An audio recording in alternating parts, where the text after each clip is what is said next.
If it's something that it's coming from the gut, that you're grossed out, that you really cannot do it, then you shouldn't be doing it. A lot of times they say, now this person takes me for granted and they do no effort. So do you think effort comes from threat? Yeah.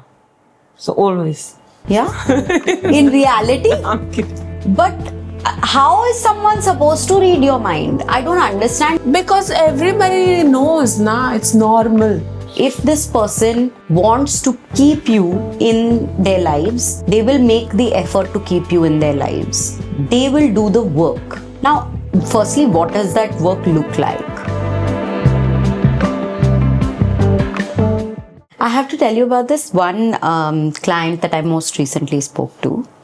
And something that this client repeatedly kept saying, and it bothered me a little bit because I don't know if I agree with this thought. So I want to share it with you because I want to know what you have to think about it. So this client, she's been in a relationship for the last 12 years. And for everything that she feels she's not getting in her relationship or something that she feels is not optimal, she always turns around and says, but if he wants, he can do the work. Suppose, for instance, it's Valentine's Day, right? And she had this whole thing about, if he really wants this relationship, he should make the effort for it. If he wants this relationship, I should be able to see it in his actions. And she would keep saying, but these words that this person keeps telling me mean nothing because I don't believe that their actions are in alignment with what they're saying. So like this, obviously this person's probably telling her that like, I love you and I'm here for you and you mean everything to me, all of these things. But when it's actions, like buying gifts, maybe it's buying gift, like doing some big gestures of like romance, like sweeping her off her feet, not repeating. No, she feels like all of that stuff is just completely stopped. And her explanation, which I feel like is a lot of people's explanation for when their relationship gets slightly more like long term, a lot of times they say, but now this person takes me for granted and they do no effort. Why would they have to take effort? They become furniture. Why? They're part of the house. So why would they take effort? No, but why like would they do anything? Like, that person is there anyways. There's no threat of leaving, this, that. So do you think effort comes from threat? Yeah. So always. Yeah? In reality? I'm kidding. Okay, then say now what you really think. Of course, if you threat someone, you say, I'm going to walk out of the house, then obviously, like, yeah, they do something. Actually, no, you have to walk out of the house. This is what I suggested that lady the other day. I said, you have to leave. And then, only then he will realize and maybe accept to do the work. What is the work? I don't know if I agree with this though. I feel like sometimes there are people who want to do work and in their head effort looks different. No, I feel like some people are just not wired to do the things like this romantic gestures. They're just not wired. It's not necessarily who they are as people, or the fact that they've not explored that there are certain emotions that they need to express. Some people just don't know how to express certain emotions, right? Okay, so let's say that you're cooking and one person loves like Chinese food and the other person doesn't know how to cook Chinese food. So if they ask them like, can you cook Chinese food for me? They'll just say no. You should know that if someone is incapable of cooking Chinese food, even in your relationship, you should know if someone is incapable of cooking Chinese food that you don't ask it out of them constantly, or you help facilitate a way in which they can now learn to make Chinese food because you want to eat Chinese food. Isn't the responsibility of your own needs in your own hands? Sure, but I've tried, at least have I made an effort once to cook Chinese food? Have I? We can all try and then fail at something. Is it established what we're trying to make an effort of? But avoidance is the best answer that you can give in this kind of situation, isn't it? Like the fact that there are certain people that are wired for being avoidant. It's the labor of their emotions that they are unable to handle certain kinds of exaggerated or loaded emotional conversations. And you just say, okay, you are like that, then bye. Like, okay types. Like, I am fine with that. No, but is that a good enough reason to just leave? Are we leaving again? Are we like leaving? Is it like what you just said is like if this person's not doing anything, you leave? I think it's sure, like you have to understand your needs. Now, if you have a need of a romantic message every day, or if you have a need of getting flowers or whatever, having sex or getting a foot massage, whatever it is, if that's your need and you're with someone who's not able to fulfill that need because they just can't, like their hands are tied up behind their back so they cannot like give you a foot massage kind of thing, then what do? I would establish whether they know to do, if they know other things that are fulfilling my needs. Yeah. And vice versa. It's not that all my needs need to be fulfilled and the other person's needs don't need to be fulfilled. But the point is like, okay, if that's so important, you evaluate. Is that Chinese food so important to me versus all the times that they cooked Italian, or maybe they washed the dishes, or maybe they made like souffle. But I understand where you're coming from. My question is, do you think that when someone is not making an effort, it is 100% of times their choice to not be making the effort? No, I mean, there is definitely ignorance, not knowing how to make the effort. There is poor communication from the other person's point of view. And when I say poor communication, it's not saying like, buy me flowers. Or like, I want you to romance me. What does it mean? Like, okay, I want flowers every Wednesday. I want red roses. That's clear communication, very specific about what you want and need from the person, right? And then there are people who are just, maybe they've tried, like I appreciate effort, at least try once. Like even I went and studied statistics for like a few months. I tried. Yeah, I tried.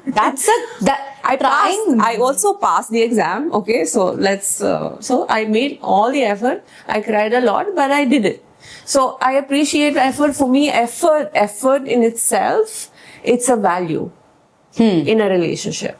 So if you're someone who's unable to make effort of any sort, then I don't see myself in that relationship.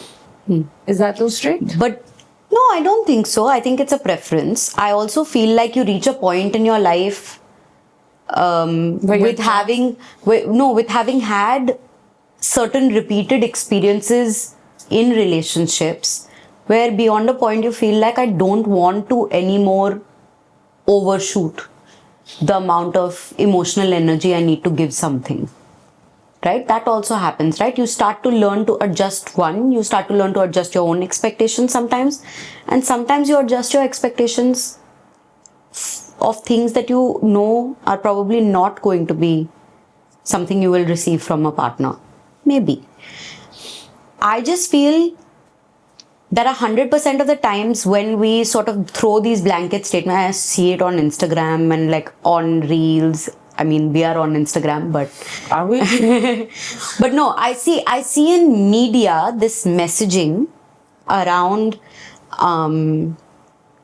if this person wants you, they will make the effort to get you. If this person wants to keep you in their lives, they will make the effort to keep you in their lives. They will do the work. Now, I don't know if that work, firstly, what does that work look like? Does it mean that it's the same for everyone? Does it mean that you're receiving what you need, or you're receiving other things that you don't need, and therefore there's a effort mismatch? Like there is so much there would make me disagree with this blanket statement of if they could do the work, they would do it. But that's it. If effort is your value, like if you value effort, then obviously that statement applies to those people. If you don't, what do you value? Now, in your relationship, what is it that you value? Yeah, I value effort as well. Right. But in my case, if I was to speak about, like, say, personal experience, I may have been someone who earlier would have thought that for me, big gestures is a huge thing. I love being surprised. My birthday is the most important day in the year. Leo. I need a lot of attention. I like a lot of attention. I have no qualms about admitting that. But I also know that doing extravagant things is something that my partner doesn't enjoy doing because it puts too much pressure on him. In his own head, I'm not putting the pressure. He is just not like not feeling great about it because he feels that it's too big a decision to, then if it does not work, it will feel way worse. At least he used to be like that in the beginning, but now things are changing for him also. But I learned to take his efforts in the smaller gestures, which I never thought I wanted, but now I can't live without. Like, I see his effort in different ways than how I thought I needed it to look. So it's the kind of effort. Yeah. The kind of effort. Yeah. But there is still some effort. Yeah, but there are so many things that I don't like necessarily do that might be something that he would like in terms of effort towards the relationship. Like? If I was to say something like, which is not true to my relationship, but if I was to say something like, my partner needs me to take care of the home in ways that involve handling the stuff, making sure everything is looks a certain kind of way in the house all the time. And maybe I'm not that person. Cause there is that difference, right? You hear this a lot. At least I hear it a lot, where it's like, my partner likes to keep things tidy. They repeatedly nag me over the fact that they like things tidy, but I don't care. If that is the case, it happens. Yeah, but it's an interpretation of the lack of. Yeah, it is an interpretation of the lack of that effort, I feel. Or you feel as a blanket statement, it's true that if you see no signs of effort, then it's probably because they're choosing not to do anything for you and they've taken you for granted. Is there any scope for a conversation around how sometimes someone's nervous system doesn't allow them to make certain efforts that you think you need? That's a different nervous system. I think it's a matter of neurodivergence. So are we talking about neurodivergence? Can be, right? I mean, what I'm trying to do how is much see do you if believe we can in choice. How much do you believe? This is a very philosophical topic. Can one choose, or is the nervous system taking over? I feel like we choices that come easy to our nervous system are very easy for us to make, and therefore we can make it seem like Seamless. a lot of make it seem seamless, make it seem like that we're always making efforts. But the minute that something challenges our nervous system, something that you require to be done, but it is challenging your nervous system to put yourself in that position, it's much. But that's the beauty. Much easier said than done. The point is, how much do you want to do you value change? Do you think people can change? Yes, I believe they can. It takes a lot of work, but they can. Otherwise, we'll be roaming around the streets behaving like animals, no? Which, I mean, that happens also. But, I mean, we've evolved, theoretically, I think so. As a species, so... No, so species can definitely change, but I'm saying, can a human being change? That's change in itself, right? Human beings can change, yeah. Yeah? So you feel that there is scope for reparation? Yeah. Okay. I don't know if people fully understand how to communicate with one another about what they want and what they need. So having someone be like, oh, if they wanted to if they loved me, if they wanted this relationship to work, then they would do the things, no? They would get me flowers, they would take care of these things for me, they would show me. But what are the things? But what is effort then? Yeah, If what you- is it? I mean, I think effort is about, one, it is about intentions, about how you value a certain relationship, and your actions in that regard also show effort. The fact that you give something time. Okay, so giving time is effort. Right. So is effort like a love language? I think all the different love languages are versions of effort.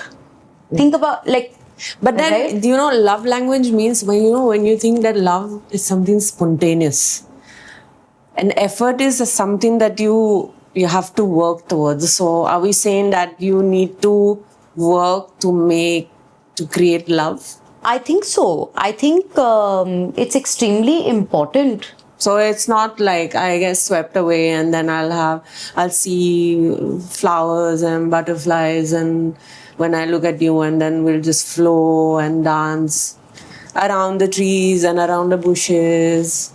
Ding. And you will know exactly when to kiss me because you will read my mind. But how is someone supposed to read your mind? I don't understand why people have this. Because everybody knows, it's normal. You should know, na. Do you think we can blame, if blame is the right word? Do you think we can blame media for this, or culture? Which culture? For this, the culture that has been shaped by the Shah Rukh media Khan that we are. culture? Yeah. No, Yeah. I can't blame Shah Rukh Khan culture. I love Shah Rukh. I love him too. That's true. See, Shah Rukh knows exactly what to do in all the movies. How is that working? Because Shah Rukh is a mind reader. He's a magical. Not everyone is And Shah there Rukh is Khan. only one Shah Rukh. I mean, that's true. There is only one Shah Rukh Khan. No, but then, the point is, I am expecting that you know me because you love me, so you know exactly what is it that I need and want. Yeah. Like right now, I know that you know what I want, because you love me. But that's not true. I don't know what you want. You don't love me. You don't love me. But I love you, but I don't know what you want. Can you tell me what you want? Okay, no, let's come back, honestly. I want cuddles. You want cuddles? What if I don't want to give you cuddles? What if I don't want cuddles? So then say it. So You then don't want? so then it comes back to this point only, na? That eventually you have to speak and communicate what your needs are, and also understand sometimes when another human being is choosing to not do something is probably not just because they don't feel like doing it and they don't want to make an effort for you. It's sometimes because they're upholding their own boundaries. Sometimes Oh, they don't know what to do. sometimes they don't know what to do to fulfill your sort of want for effort because you're not being clear about what you're saying. And sometimes, even if they want to do it, even if they want to make an effort, suppose it is to be emotionally vulnerable. I want you, if you love me, I want you to be able to share everything in your life with me. But what is that everything? Can you Everything. specify? I want to know every detail of everything that happens in your life. How many times you go to the washroom, how many times you speak to your parents, who is the closest person to you, what is your deepest, darkest thought. Tell me about every dream you've ever had. Tell me about every fear that you okay? have. People are like that. You're not? Maybe not. A little bit. No, I don't think so. You don't care if I go to the toilet 5 times a day? That means that you don't love me.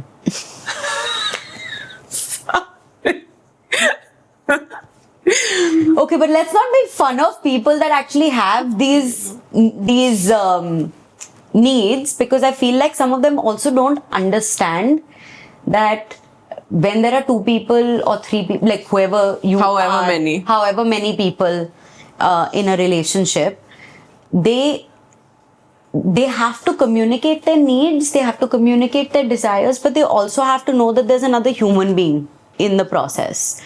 That there is another person who needs to have the space to do Alright, whatever they can do or what their capacity is. How much can they push themselves? So give me Just because you said it ki kar do, so it should happen immediately. okay. Let's give me an example with sex. Basically, I want to have more sex than you, Correct. right? And I've told you that I want more physical intimacy. Okay. And you're not giving it to me because whatever your reasons are. Yeah. Right? And I get upset. Yeah. I will tell you, you don't care. I want more physical intimacy. What is the kind of thing that you should say to me or ask? I think the first thing that I would do is I would check with myself if it's something that I am capable of providing, more physical intimacy. Say suppose I'm not, and that is a boundary for me. I also don't want to be put in a position where I'm having to do something that makes me feel like I'm not, like I'm exhausted or like I'm not feeling it, but I'm just servicing someone But else. Aastha, I want to hold your hand every day. But my hands get sweaty and I don't want my hands to be held all the time. So what can I hold instead? So can we hold hands for a little while and then can I also get some no holding hands time for myself? It's a negotiation sometimes with this kind of thing. What are you okay doing? I'm okay with hugging. I'm okay with holding you for 15 minutes, but then we have to go off and do our own thing. I'm okay with holding your hands. I'm okay with giving you a foot massage. Yeah, let's do that. Yeah, I know. Wouldn't you like that? So you can read my mind then.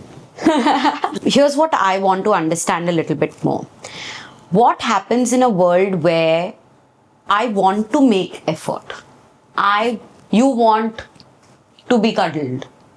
I want to cuddle you. But I'm not able to constantly service that because it Why are you starts calling becoming... cuddling service? It is an act of service Is for it? someone that But might it's want something it. that we should.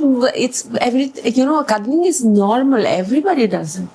No, Are not you everybody sure? does it. Yes, I'm very sure of that. I feel like for some people, I mean, Friends and that entire conversation between Ross and Chandler about how they are not into cuddling seems to be universal because that was also a conversation that was at that time very relatable, which was the hold and roll conversation of like our partner wants to cuddle all night but we don't want to and our arms start hurting after a point and we want to turn around and sleep and we want space. How do we do it? And they had actually done a really funny thing, shown it in a really funny manner in that episode. Seriously, I feel like there needs to be that conversation because I don't think that something that you think is very normal to you may be something that your partner enjoys. Or it might also be that the partner enjoys it, but beyond a certain point, they're at capacity and they can't handle it anymore. Like another thing that I can definitely think of, I have this one client who, much like me, talks a lot. Yeah, I don't know how we get through. That's the whole point of our clients. They're supposed to talk, right? No. She talks a lot in her relationship with her partner and her partner doesn't talk as much. Okay. And her problem is that he doesn't talk to me because he doesn't want to talk to me. So then what do you suggest? And in their case, yeah, so exactly. So, and in their case, they have this thing of, he says, I've said what I need to say. I'm not somebody that can talk a lot because I've always been someone who's been a person of fewer words. But she keeps feeling like he avoids conversation. And his response is, I'm happy to talk about something if there is a topic to talk about, but otherwise I'm more comfortable in silence. So they have this like mismatch in terms of how much, so she ends up talking as a lot. He reaches that capacity of listening also after a certain point. where he's like, I need time off because I've been stimulated by conversation far more than what my capacity is. So my question is, so obviously the thing that I'll get into what I tried to talk to them about, but my question to you is, would you then tell this particular person that their need for communication is so important to them and they should value it so much that they should leave the relationship because their partner doesn't talk to them? Well, it depends on how much they complain about this particular part. Like if they are saying that the listening or the talking is just so much that I have to complain, every session that I take, I have to complain about that, then I probably would ask, what are things that are going well otherwise? Is there anything else that goes well otherwise besides this? And then if they say yes, like I love, because that's what all couples say. Yeah, there is so many problems with my partner, but I love them, so I don't want to leave. Yeah. I don't know why that's a bad thing. It's not bad, I'm smiling. Okay, so but like, okay, imagine in the bed, this conversation is about what they like to do in the bed or what they don't like to do, or what if you feel that the other person is not trying to make an effort to do something in bed that I want them to do. It becomes a problem when there is only one single thing that they want. Yeah. You know, if they're obsessed about that one thing, like for example, I'm only into armpits and nothing else matters, then it becomes a problem. So ideally you should have a bucket of things that can be done. For example, like even with the client that doesn't want to talk, writing is an option. Right? Yeah. So you can write things and then give letters, send emails, send messages of some form. Like if it's just like, oh, I will not be able to ever have a conversation. But same thing will apply for the other person that talks a lot. Like, is there a way that they can outsource their talking to their friends? Can they talk to their friends instead? So again, like negotiation, it can't be just one thing. When it becomes that one thing is the issue, it's a problem. Okay, and what about a point of resentment that I feel like a lot of women have today? I think everybody has resentment. It's not gender. I'm saying this one point of resentment that I think a lot of women have today is my partner wants me to go down on them. I go down on them, but they don't want to go down on me. Do you have any answer for this? Do you think that the reason that somebody might choose to not provide oral pleasure to their partner has to do with choice only? See, I think there is certain things that are an absolute no. Like, I think it's not just it's a spectrum. There's a lot of gray in the middle or gray zone activities. So again, if you're just obsessing, and people do obsess a lot around being able to receive or give oral sex, if it's something that it's coming from the gut, that you're grossed out, that you really cannot do it, then you shouldn't be doing it. Right? No matter what it is. But it needs to come from the gut. Yeah. But if I feel icky from my gut to give oral sex. Yeah, but you can still kiss. You can still kiss, make an effort, kiss around the area. Correct. So you can actually like go as close as possible to the desire, and that is effort.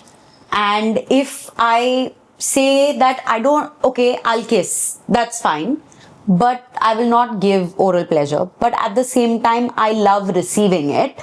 Get a toy. Get a toy.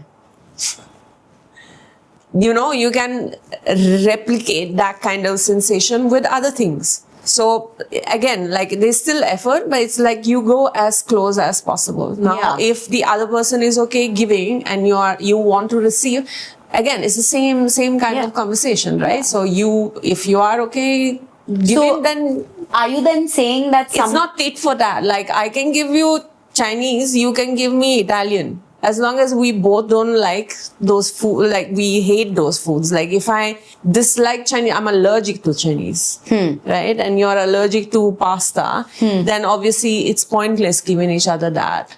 But we can give each other something similar, right? So closer to what we want, but it doesn't necessarily have to be that particular thing.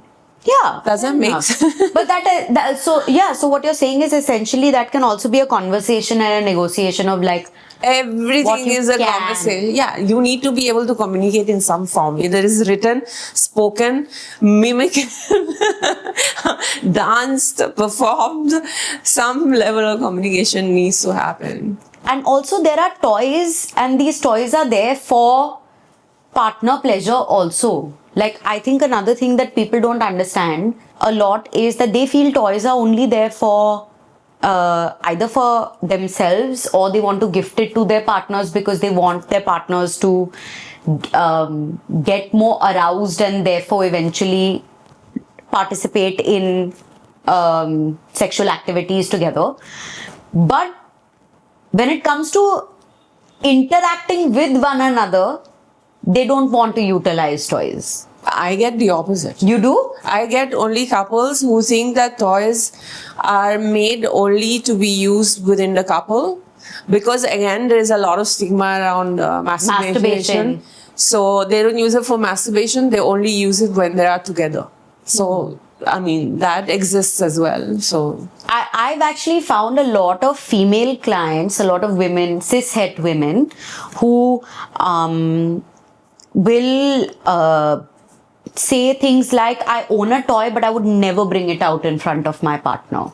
And I feel we have like opposite clients, no? Yeah. How's that okay? I don't know, but like it's a good thing. We have a greater spectrum of To discuss. of experiences. I feel like when that happens, I'm very confused, because I feel if there is a toy that you can use as a tool to make things more fun, and I mean, brand plug, the fiddle is actually really funny, because it works so perfectly for clitoral pleasure, like for pleasure which is not penetrative.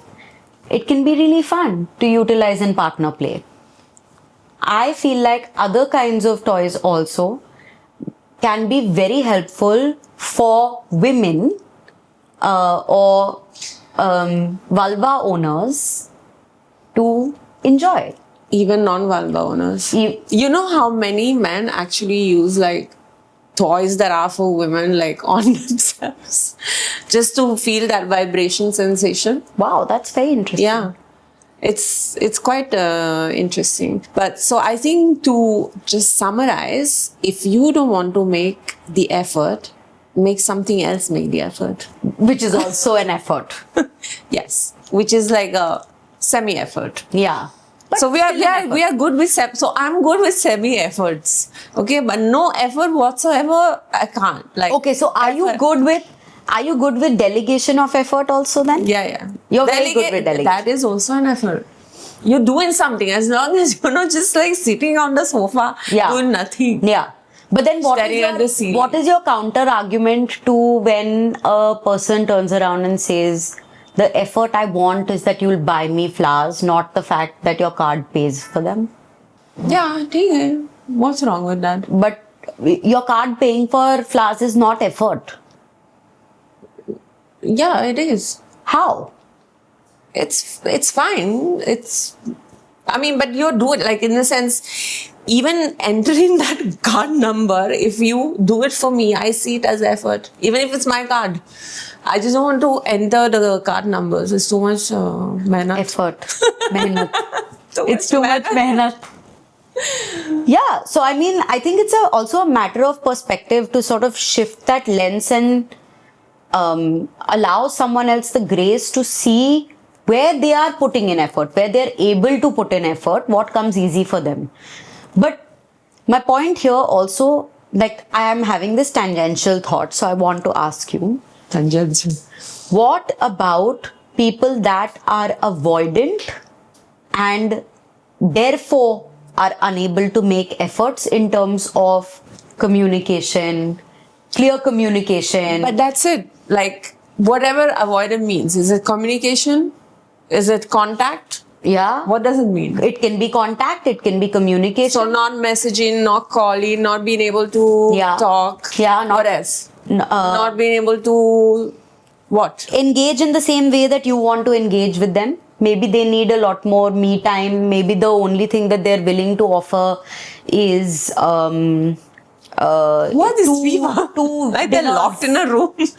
2 dinners in a week and I don't have time more Yeah, than that. so then tell me that this is who I am. Like, this is how I am. There is nothing wrong in it, but just tell me in advance so that I know where I'm putting myself into. But will you then give me a counter argument 3 months later saying the fact that you have time to go play PS with your friends, or that the fact that you have time to have 4 family dinners and you don't want to give that time to me for more than the 2 dinners that we have already established is your capacity, is Yeah. because you don't want to make more effort. That's not about effort. Then what is it about? It's about you having expectations that were not discussed. And if your expectations have changed, if you think that if you agreed for like twice a month or whatever, twice a week, and then you feel like, oh, it should be, I don't think that's enough. I think it should be like 7 days a week. Then you say that.